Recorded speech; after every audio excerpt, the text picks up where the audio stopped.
حضرت امیر المومنین ایدہ فرماتے ہیں، دوسرا عشرہ اللہ تعالیٰ کی مغفرت کا عشرہ ہے۔ دوسرا عشرہ ہے جس کو اللہ تعالیٰ نے مغفرت کا عشرہ قرار دیا ہے۔ اللہ تعالیٰ اس میں اپنی طرف بڑھنے والوں کو اپنی مغفرت کی چادر میں لپیٹتا ہے، اس لیے ہر ایک کو کوشش کرنی چاہیے کہ اللہ تعالیٰ کی اس مغفرت کی چادر میں ان دنوں میں لپٹے۔ اللہ تعالیٰ کی بے انتہا رحمت ہوئی ہے، ہمیں موقع ملا ہے کہ اس سال پھر رمضان کی برکتوں سے فائدہ اٹھا سکیں، اور یہ اسی کا فضل اور اسی کی رحمت ہے اور اسی کا انعام ہے کہ ہم اب دوسرے عشرے سے گزر رہے ہیں۔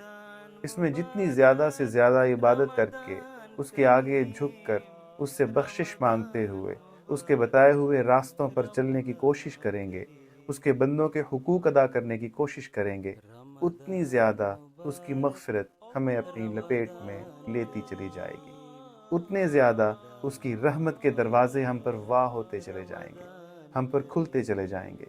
جتنے زیادہ ہم نیکیوں پر قائم ہوتے چلے جائیں گے،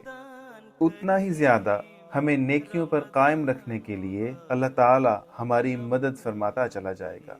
اور جتنی زیادہ ہمیں نیکیوں پر قائم ہونے کی طاقت پیدا ہوتی چلی جائے گی، اور پھر جب اس طرح اللہ تعالیٰ کی مدد چاہتے ہوئے اس کی مغفرت طلب کرتے ہوئے آخری عشرے میں ہم داخل ہوں گے، تو فرمایا یہ تمہیں آگ سے نجات دلانے کا باعث بن جائے گا، تم اللہ تعالیٰ کا قرب پانے والے ہو جاؤ گے، اور اس وجہ سے آئندہ نیکیوں میں ترقی کرنے والے ہو جاؤ گے اور بدیوں کو ترک کرنے والے ہو جاؤ گے، لیکن شرط یہ ہے کہ نیک نیتی سے استغفار کرنی ہے۔